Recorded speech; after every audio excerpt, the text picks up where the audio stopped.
Back now with my panel, we're going to talk about the 6th Congressional District down in Georgia, but let's get back.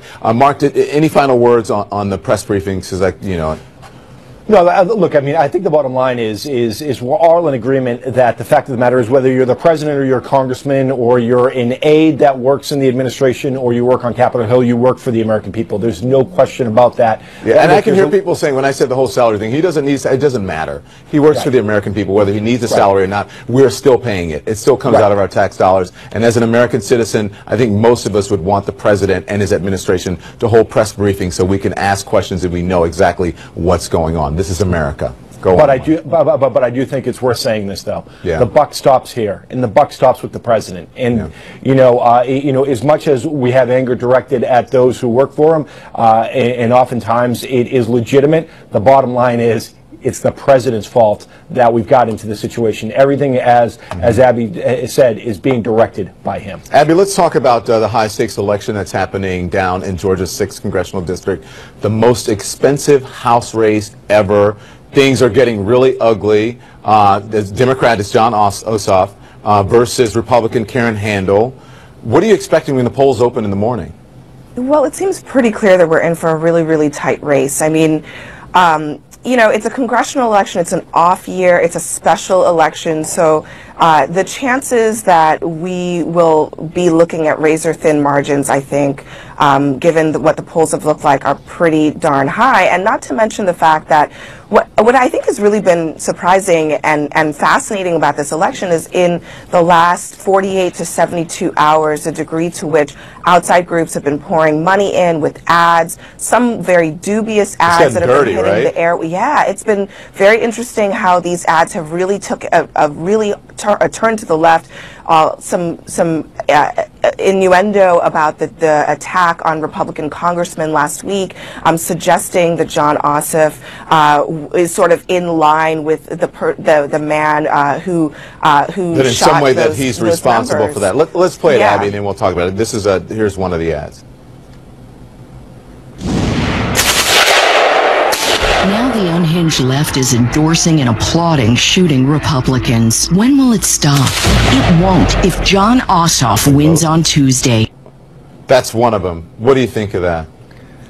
I think it's just really remarkable. I mean, I think that given the fact that Karen Handel, the Republican in that race, actually had to come out and condemn that ad, kind of tells you that it's not really there's no real gray area here in terms of how appropriate people think that is. But it shows you the stakes are really high right now, and they're so high that there are some outside groups who are willing to put it all on the line in order to sway a few voters in a really tight race that Republicans absolutely need to win. That ad is disgusting. It is absolutely deplorable. It's one of the worst ads I've seen in politics. It reminds me of an ad years ago in Georgia that tied the Democratic candidate to Osama bin Laden that shocked a lot of people. So there's a bit of a history of this in dirty, these sort of dirty How much of an impact? Do you think it'll have an impact? You know, I don't know. Sometimes these things can backfire. But I mean, this is like this nerdy centrist, Jon Ossoff, who is not running a particularly left-wing campaign, and to tie him to political violence, I mean, it's disgusting.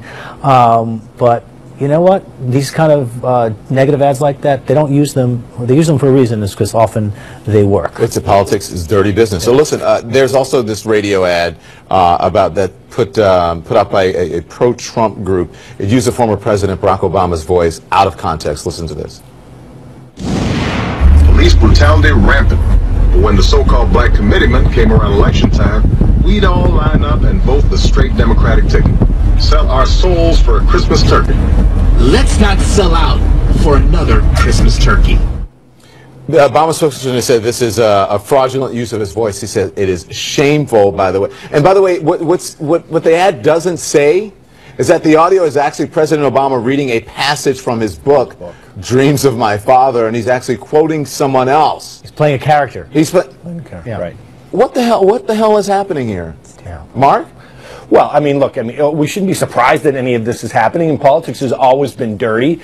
It's now just becoming more pronounced. I mean, we see it on social media. If you were to go back and look at history and look at dirty play in politics. It was always done. It was just done at a different level. We're now just seeing it exposed, quite frankly, and kind of being thrown out there. Oftentimes, though, these ads that we're seeing, like that television ad, and I'm sure that this radio ad, there's not a whole lot of money behind them. Might run a couple times, and most people will never see the ad, except the media, us, who then look at the ad and say, I can't believe that this is happening. It actually gets a lot more play. But for people who hear it, though, I mean, Ryan, no doubt, it's because gross. this is supposed to be the information of the tech age. I mean, people are supposed to be informed. No, and it's what Mark is saying is with a little bit of money, you can blow something up because of social media and the way the saturation coverage of these things. I've got to run.